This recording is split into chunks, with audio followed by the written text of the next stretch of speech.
अध्याय 6 chapter 6 colonialism and the city the story of an imperial capital.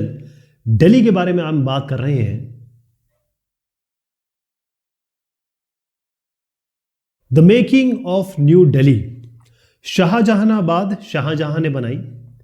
उसके बाद जब अंग्रेज आए तो 1803 में अंग्रेजों ने दोबारा कंट्रोल पा लिया। किसका? दिल्ली का। अब ये कैसे कंट्रोल पाया? उन्होंने हराया मराठाओं को। तो मराठास को हराया इन्होंने। लेकिन अभी भी इस समय भी जो हिंदुस्तान की कैपिटल थी ब्रिटिशर्स की नज़र में, या उन्होंने जो बना रखी थी, वो थी कैलकाटा। ध्यान रखिएगा, कैलकाटा का नाम चेंज हो चुका है, अब ये कोलकाता हो चुका है। तो कैलकाटा थी उस जमाने में, राइट। अब क्योंकि वो कैलकाटा थी, दिल्ली उनकी राजधानी नहीं थी, दिल्ली उनके पास थी, इसीलिए जो रेड फोर्ट है यानी लाल किले में अभी भी जो मुगल एम्परर थे यानी मुगल सम्राट को अभी भी इसमें रहने की आज्ञा मिली हुई थी, रहने दिया जा रहा था। ध्यान रखिए कि 1911 यहां पर जब दिल्ली वाकई में हिंदुस्तान की राजधानी डिक्लेयर हुई, तब जो मॉडर्न सिटी बनी वो है न्यू दिल्ली। एक चित्र दिखाना चाहूंगा यहां पे। 1857 के पहले यानी 1857 का जो रिवोल्ट हुआ, उससे हम 1857 को याद रखते हैं। यहां पर जो बाकी सिटीज थी, दिल्ली की बात नहीं कर रहा हूं मैं, चाहे आप मद्रास की बात करें, चाहे आप बॉम्बे की बात करें या कलकत्ता की बात करें, ये तीनों ही प्रेसिडेंसीज भी थी। तो यहां पर जो लोग रहते थे, इसमें जो हिंदुस्तानी थे वो ऐसी बस्तियों में रहते थे जिसको काला मतलब काली बस्तियां कहा जाता था। यानी जो इंडियंस थे वो ऐसी बस्तियों में रहते थे जिसको ब्लैक एरियाज कहा जाता है, काला एरिया। लेकिन जो ब्रिटिशर्स रहते थे वो रहते थे वाइट एरियाज में। कहाँ रहते थे? वाइट एरियाज में वो रहा करते थे। फिर जो दिल्ली की बात अगर मैं करूं तो दिल्ली में अगर हम 19वीं सेंचुरी के पहले पूर्वार्ध की बात करते हैं तो ब्रिटिशर्स जो थे वो इंडियंस के साथ ही रहते थे। मैंने आपको बताया था कि एक वॉल्ड सिटी थी, पूरा इसका मैंने आपको चित्रण दिखाया था।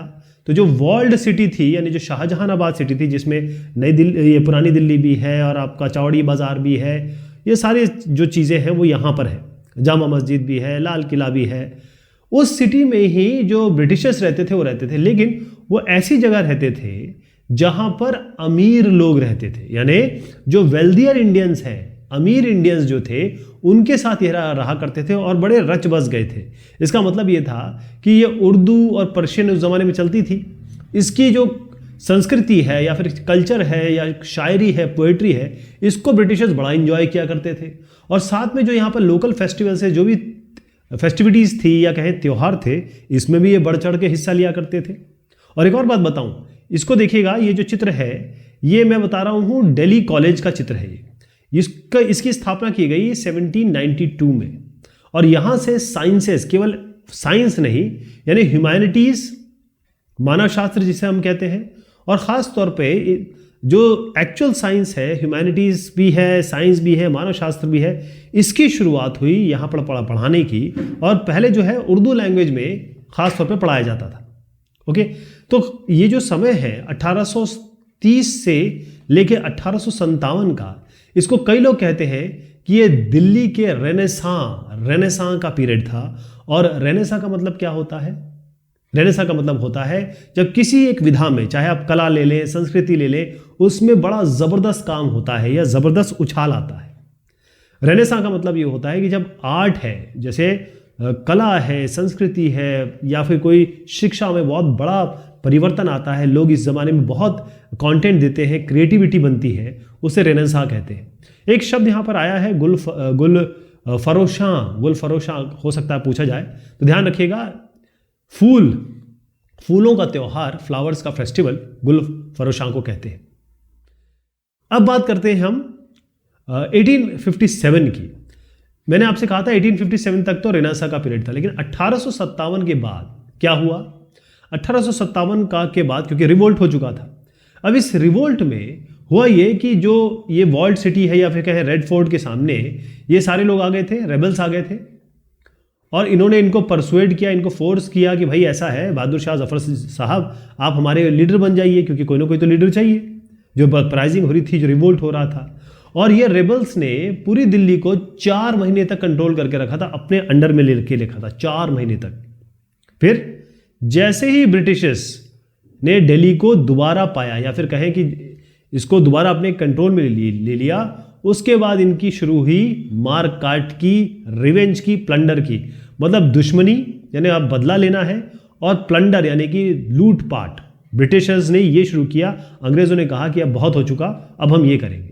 तो गालिब साहब कहते हैं, बड़े एक फेमस शायर हुए हैं, उन्होंने कहा कि जब ये लोग आए, एंग्री लायंस, मतलब जो खूंखार शेर गुस्से में आए, वो घुसे एक टाउन के अंदर, यानी दिल्ली की बात हो रही है, और जितने भी बेचारे हेल्पलेस लोग थे, क्योंकि सब लोग तो इस रेबल में या कह रिवोल्ट में शामिल नहीं थे, है ना, गरीब, बच्चे, औरतें, सबको उन्होंने मारा काटा। बेचारे कहाँ कहाँ जाके इन्होंने शेल्टर लिया, कहाँ कहाँ जाके वो बचे, ये इन्होंने बयान किया है गालिब साहब ने अपने शब्दों में। अब ये चाहते थे, जो ब्रिटिशर्स थे वो चाहते थे कि देखिए दोबारा रिबेलियन ना हो जाए, दोबारा कोई ऐसा रिवोल्ट ना हो जाए। तो उन्होंने क्या किया, ये जो बहादुर शाह जफर साहब हैं, इनको और इनकी पत्नी को भेज दिया म्यांमार, बर्मा, वहाँ के जेल में, और 4 साल बाद इनकी मृत्यु भी हो गई। राइट, एक तो इन्होंने भेज दिया उनको, और इनके जितने भी कोर्ट थे, रॉयल कोर्ट जिसे हम कहते हैं, उनको तो इन्होंने बिल्कुल ख़त्म कर दिया। दूसरी चीज़ ये है कि जितने भी इनके पैलेसेस थे उनको भी इन्होंने तोड़ दिया या ख़त्म कर दिया। जितने इन्होंने गार्डन्स बना रखे थे उनको भी हटा दिया, क्लोज कर दिया, बंद कर दिया।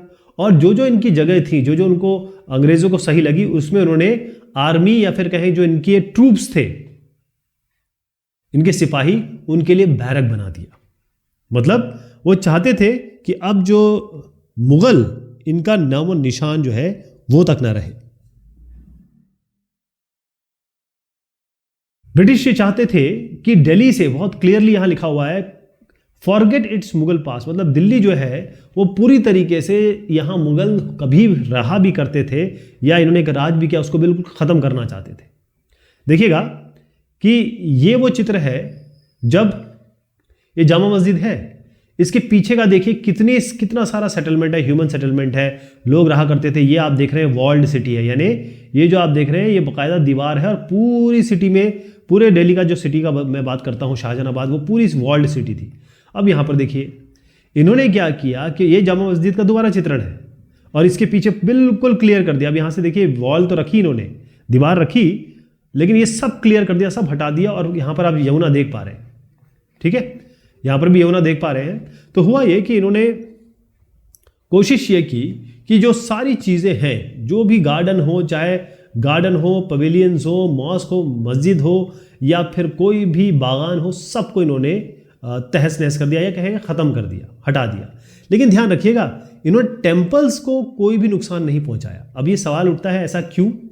उसका कारण ये था क्योंकि अंग्रेज़ों को लगता था, क्योंकि अब देखिए बख्त खान ले लीजिए, चाहे आपके फैज़ाबाद के जो हाजी साहब हुए, क्या नाम है, अहमदुल्ला साहब, और जितने भी, और सबसे बड़ी बात है लीडर कौन थे इनके, लीडर बहादुर शाह जफर थे। बहादुर शाह जफर जो थे वो तो मुगल सम्राट थे। तो ब्रिटिशर्स को ये लगता था कि जो भी कांड किया गया है, जो भी रिवोल्ट किया गया है, ये मुसलमानों ने किया है, यानी कि जो देशभक्ति है या फिर देश के दुश्मनों को हटाने की जो जज्बा है वो मुसलमानों में है। तो भैया इनको पहले ख़त्म किया जाए, इसलिए टेम्पल्स को उन्होंने नुकसान नहीं पहुंचाया। ये ऐसा यहाँ पर भाव निकल के आ रहा है। अब आप देखिए जितनी भी मस्जिदें थी उनको या तो उन्होंने तोड़ दिया, या फिर क्या किया इन्होंने, किसी और काम में लगा दिया, मतलब उसको कन्वर्ट कर दिया। यहाँ पर एक बड़ी फेमस मस्जिद है जिसका नाम है जीनत अल मस्जिद, जीनत अल मॉस्क कह सकते हैं इसको। तो ये जो मस्जिद आप देख रहे हैं, इस मस्जिद को इन्होंने पता क्या बना दिया, ये बड़ी मतलब पाक और जिसे कहते हैं होली जगह होती है, मंदिर मस्जिद, ये बड़े पाक जगह होती है, बड़ी रिस्पेक्ट की जगह होती है। इसको इन्होंने बना दिया बेकरी। बेकरी मतलब ब्रेड और बिस्किट यहाँ मिलने लगे। ओके, दूसरा ये है कि जो जामा मस्जिद है, इसमें इन्होंने 5 साल तक कोई भी नमाज अदा होने नहीं दी। 5 साल तक बिल्कुल, एक तरीके से समझ लीजिए कि पूरी जो सिटी है, ये 1/3 सिटी इन्होंने नेस्तो नाबूद कर दी, यानी ख़त्म कर दी। जितने भी कैनाल्स थे, जितनी भी नहरें थी, उन सबको इन्होंने समतल कर दिया। जो जमाने की शान हुआ करती थी वो सब उन्होंने समतल कर दिया। उसके बाद क्या किया इन्होंने, ये जो वॉल देख रहे हैं ना आप, ये जो वॉल देख रहे हैं, ये जो बाउंड्री देख रहे हैं, यहाँ पर भी वॉल दिख रही है आपको, ये वॉल। तो इन्होंने, इनको क्या करना था, एक तो रेलवे को आगे बढ़ाना था, रेलवे लाइन। तो इन्होंने क्या किया, ये सारी वॉल तोड़ दी। एक पार्ट जो है, वेस्टर्न वॉल जो है वो पूरी इन्होंने तोड़ दी। और उसके बाद एक एरिया है, यहाँ पर ये मैंने चित्र भी दिखाने की कोशिश की है, सिविल लाइन्स एरिया है, दिल्ली वाले लोग जानते हैं। इस सिविल लाइन्स एरिया में अंग्रेजों ने रहना शुरू कर दिया। और वो जो गरीब थे या फिर इंडियंस थे, हिंदुस्तानियों से ये दूर जगह थी ये। ओके, तो जो दिल्ली कॉलेज था, जो मैंने आपको ये चित्र दिखाया था, इसको पहले तो इन्होंने स्कूल बना दिया, जो कि रेनेसां का समय जिसको कहा जाता था, वो एक तो इन्होंने स्कूल बना दिया। और उसके बाद 1877 में जो दिल्ली कॉलेज मैंने आपको दिखाया, इसको बंद भी कर दिया गया। तो ये चित्र आप देख के बता सकते हैं कि कितना साफ सफाई हो गई, कितनी क्लीनिंग कर दी इन्होंने।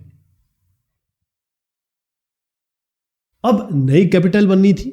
नया कैपिटल कैसे बना, किसने शुरुआत की, क्या हुआ, तो यहां पर अलग अलग चीजें आएंगी। देखिए, 1857 के बाद से ही चीजें बदलनी शुरू हुई। अंग्रेजों ने क्या किया, बहुत बड़े बड़े इवेंट, दरबार लगाए, बड़े बड़े, जो भी छोटा सा इवेंट होता था उसको, छोटी सी चीज को भी बड़ा इवेंट करके दिखाते थे। उसका कारण क्या था अभी मैं बताता हूं, कि एक ऐसा इवेंट इन्होंने किया, 1877 की बात है। ये है वायसराय लिटन साहब। कौन साहब है ये? वायसराय लिटन साहब। इन्होंने एक दरबार लगाया, एक इवेंट किया। उसमें ये जो मैडम दिख रही है आपको, इनका नाम है क्वीन विक्टोरिया। क्या दिख रही है? Queen Victoria. इनको भारत की साम्राज्ञी, मतलब भारत की एम्प्रेस इन्होंने घोषणा कर दी। ठीक है, ये इन्होंने किया 1877 में, और बहुत बड़ा इवेंट किया। लेकिन ध्यान रखिए, इस जमाने में भी अभी तक कैपिटल कोलकाता ही थी, कैलकाटा ही थी, अभी दिल्ली नहीं बनी थी। बहुत बड़ा दरबार किया इन्होंने। उसका कारण क्या था? कारण ये था कि 1857 के बाद ये जान चुके थे कि भाई देखो, ये जो मुगल सम्राट है, या मुगल के लिए अभी भी हिंदुस्तान की जो जनता है, वो अभी भी मुगल्स को प्यार करती है। मुगलों ने जो दिया है इस देश को, वो सब जानते हैं। तो मुगल्स को अभी भी प्यार करती है, उनकी अभी भी रिस्पेक्ट करती है, अभी भी ये इंपॉर्टेंट है। तभी तो बहादुर शाह जफर को अपना नेता चुना उन्होंने। तो किसी तरीके से ऐसे बड़े बड़े इवेंट दिखाऊं कि जो ये मुगल लोग हैं, इनको बिल्कुल दिमाग से हटा दिया जाए, निकाल दिया जाए। राइट? इसलिए कोशिश ये करते थे कि भाई हर एक शो जो है बड़ा हो, और बिल्कुल ऐसा, मतलब भव्य तरीके से किया जाए कि पूछे मत। एक और आपको एग्जांपल देता हूं। ये बहुत बड़ी डेट है, ध्यान रखना है आपको। हाँ, ये एक बहुत बड़ी चीज़ मैं बताने वाला हूँ, क्योंकि जो इन्होंने घोषणा की वो मैं करने वाला हूँ। 1911 में ये साहब देख रहे हैं आप, ये है किंग जॉर्ज V। इनको इंग्लैंड का क्राउन दिया गया। मतलब इनको, जैसे एम्प्रेस है, इनको क्राउन दिया गया। वहाँ पर क्वीन और किंग होते हैं, तो इनको किंग बनाया गया। यहाँ पर एक बहुत बड़ा फिर से इन्होंने दरबार लगाया। किन्होंने? जो भी उस जमाने के ये हुआ करते थे, जो आपके वायसराय हुआ करते थे, उन्होंने बड़ा दरबार लगाया। और इस दरबार में ध्यान रखिएगा, 1911 में इन्होंने कहा कि अब कलकत्ता से दिल्ली हमारी राजधानी होगी, हमारी राजधानी होगी। ये अनाउंसमेंट इसी जगह पे हुआ, दिल्ली में, 1911 में। तो ये जो मैं आपको चित्र दिखा रहा हूं, ये उसी समय का चित्र है। 12 दिसंबर 1911 का चित्र है। अगर आप यहां देखेंगे, 1 लाख से ज्यादा भारत के राजा राजकुमार लोग आए, ब्रिटिश ऑफिसर थे यहाँ पर, जो अधिकारी थे। इसके अलावा बहुत सारे सोल्जर्स, सिपाही, ये सब यहाँ पर इस दरबार में आए थे। और यहीं पे 12 दिसंबर 1911 में घोषणा की गई कि दिल्ली अब हमारी राजधानी है। क्लियर? ओके। तो दिल्ली को कैसे बनाया गया था, और न्यू दिल्ली को कैसे बनाया गया? तो न्यू दिल्ली की बात अगर हम करें, जो न्यू दिल्ली बना है वो है ऐसा, 10 स्क्वायर माइल, मतलब 10 बाय 10 आप माइल समझ लीजिए, थोड़ा अंदाजे के लिए। ध्यान रखिए, जो माइल होता है ना, वो किलोमीटर से बड़ा होता है ना। तो 10 बाय 10 का समझ लीजिए। और एक पहाड़ी है जिसको हम कहते हैं रायसीना हिल। क्या कहते हैं? रायसीना हिल। तो ये जो पहाड़ी है, वहां पर नई दिल्ली बसाई गई। जो आज हम नई दिल्ली देखते हैं, जिसको हम लुटियन जोन भी कह देते हैं, जिसको हम खान मार्केट गैंग भी कह देते हैं, जिसको नई दिल्ली कहते हैं, जहां पर हमारा सारा कुछ है। बताता हूं मैं आपको, यहां से ही असली पावर है। तो 2 आर्किटेक्ट यहां पर दिखाऊंगा मैं आपको। 2 आर्किटेक्ट है। ये साहब जो है, ये है लुटियंस। क्या नाम है इनका? एडवर्ड। देखिएगा, एडवर्ड लुटियंस, इसलिए इसको लुटियन जोन कहा जाता है। दूसरे साहब जो है वो हर्बर्ट बेकर। ये जो है हर्बर्ट बेकर, प्लीज ध्यान रखिएगा, ये हर्बर्ट बेकर है, ये एडवर्ड लुटियंस है। ये दोनों थे वास्तुशिल्पकार, आर्किटेक्ट्स। इनको हायर किया गया और इनसे कहा गया कि अब न्यू दिल्ली की आप नींव रखेंगे, नई दिल्ली को बनाएंगे, और चाहे वो वहां की जो बिल्डिंग्स हो, चाहे वो वहां का जो भी पैनोरामा हो, आर्किटेक्चर, वो आप बनाओगे। ओके, तो यहां पर एक आपको चित्र अगर मैं दिखाऊं, ये भी मैं चर्चा भी करूंगा इसकी, ये है रायसीना हिल। यहां पर आप जो राष्ट्रपति भवन है, बेसिकली ये है, इसको उस जमाने में कहा जाता था वाइस रीगल पैलेस, क्योंकि वायस राय इसमें रहा करते थे। तो रायसीना हिल पे देखिए, ये थोड़ी पहाड़ी की तरह दिख रहा है ना आपको, ऐसे बनाया गया है।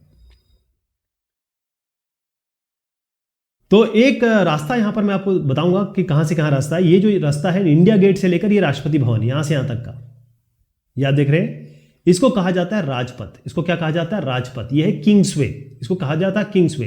तो ये इंडिया गेट से लेकर कहां तक जाता था? आपके राष्ट्रपति भवन तक, जिसको वायसराय पैलेस कहा जाता था। अब तो ये राष्ट्रपति भवन है, आरबी कर देता हूं। तो आप देखिएगा कि इसके दोनों साइड में आपको बड़े बड़े जो सेक्रेटरीट बिल्डिंग्स है वो दिखती है। ये हैदराबाद हाउस है, ये बड़ौदा हाउस है, ये आपका बीकानेर हाउस है, ये नॉर्थ ब्लॉक है, और सबसे इंपॉर्टेंट यहां पर देखिए, जहां से हमारा देश चलता है, मैंने कहा था ना यहीं से देश चलता है, ये है हमारा पार्लियामेंट। इसी के इधर इधर इधर इधर ये आपका, अगर आप दिल्ली वाले हैं तो आप जानते हैं कि सेंट्रल सेक्रेटरीट कहाँ है, वो ये वाला मेट्रो स्टेशन है। ओके, तो इस तरीके से इसको बनाया गया, और खास तौर पे जो लुक आया है ना, जो लुक और फील है, वो ग्रीक आर्किटेक्चर का, ग्रीक वास्तुशास्त्र का इन्होंने यूज किया। और इसमें आप देखेंगे, अगर मैं आपको दोबारा ले जाऊंगा, तो जो सेंट्रल डोम है, यानी जो गुम्बद है वायसराय पैलेस का, उसको कहां से लिया गया था? उसको लिया गया है जो बुद्धिस्ट स्तूप है, बुद्ध का जो स्तूप है सांची में वहां से लिया गया है। और जो आप देखेंगे, चाहे अभी आपको दोबारा चित्र दिखाता हूं मैं, जो पत्थर लगे हैं हर जगह वो रेड सैंडस्टोन लगे हैं, मतलब लाल बलुआ पत्थर लगे हैं इसमें। और जो इसमें जालियां लगी हैं, ऐसे करके जालियां लगी हैं कई जगह पे, ये जालियां और जो पत्थर है, ये दोनों ये कहां से लिए गए हैं? मुगल आर्किटेक्चर से। मतलब मुगलों को खत्म कर रहे थे, लेकिन मुगल का आर्किटेक्चर जरूर यूज कर रहे थे। एक चीज ये हो गई। दूसरी चीज, सबसे बड़ी बात इन्होंने जो ध्यान दी वो ये थी, पहले तो आप देख रहे हैं ये लाल पत्थर लगे हुए, ये जो आप सेंट्रल डोम देख रहे हैं, ये किससे लिया गया है? ये सांची के स्तूप से लिया गया है, सांची के बुद्धा का सांची स्तूप से लिया गया है। दूसरा ये है, ये तो पत्थर आप समझ गए, और जालियां भी इसमें लगी हुई है, वो यहां दिख नहीं रही है। लेकिन ये जो आप ऊपर देख रहे हैं ना, ये रायसीना हिल में क्यों बनाया गया था, पहाड़ी में? क्योंकि चाहते थे जामा मस्जिद से ऊपर हो, क्योंकि उस जमाने में जामा मस्जिद से ऊंची कोई और इमारत नहीं थी, कोई और ऐसी बिल्डिंग नहीं थी। तो इनका ये कोशिश थी कि वायस रीगल जो पैलेस हो वो किससे बड़ा हो? जामा मस्जिद से ऊपर हो। ये सबसे इंपॉर्टेंट चीज है भाई, क्योंकि वो चाहते थे कि हम टॉप पे हैं, हम राजा हैं, अब तो हम जामा मस्जिद से ऊपर जाएंगे। ये चीज इसमें की गई। तो न्यू दिल्ली को बनाने में हर्बर्ट बेकर साहब और लुटियन साहब ने कितना समय लिया? 20 साल का समय लिया। मेन आइडिया ये था कि जो शाहजहानाबाद है, शाहजहानाबाद को मैंने आपको दिखाया था, उसमें क्या था, एक तो बहुत ही ज्यादा मोहल्ले जो थे बड़े क्राउडेड थे, भीड़ भाड़ वाले क्राउडेड मोहल्ले कह लीजिए आप। इसके अलावा था बड़ी पतली पतली लेन्स थी। अभी एक चित्र आएगा, आप देखेंगे, उसमें तो मतलब आदमी भी चिपक के निकलेगा दीवारों से, ऐसा बनाया गया था, मतलब ऐसा था वो। लेकिन जो इन्होंने न्यू दिल्ली बनाई उसमें बड़े बड़े रोड है। अब एक रोड देखिए आप, ये आपको कितना बड़ा रोड दिख रहा है, ये आदमी देखिएगा, ये आदमी है और इतना बड़ा रोड है। ऐसे ही रोड आपको हर जगह मिलेंगे, देखिएगा ऐसे आपको बड़े बड़े लोग, मतलब ऐसा लगेगा जैसे आप एयरपोर्ट पे आ गए, बड़े बड़े रोड्स। और पूरी दिल्ली में ऐसी, नई दिल्ली में ऐसी दिखाई देगा आपको। तो मेन चीज़ ये थी कि मैंशंस बनाए गए बड़े बड़े, जैसे पहले हवेलियाँ होती थी उस तरीके से उन्होंने बड़े बड़े मैंशंस बनाए और बिल्कुल साफ सुथरा, क्लीन और हेल्दी एनवायरनमेंट रखने की कोशिश की। उसका कारण था कि जो पुरानी दिल्ली थी, जो शाहजहानाबाद था, उसमें गंदगी थी, उसमें उनको लगता था कि कचरा है, गंदगी है, डिजीज़ फैल सकती है।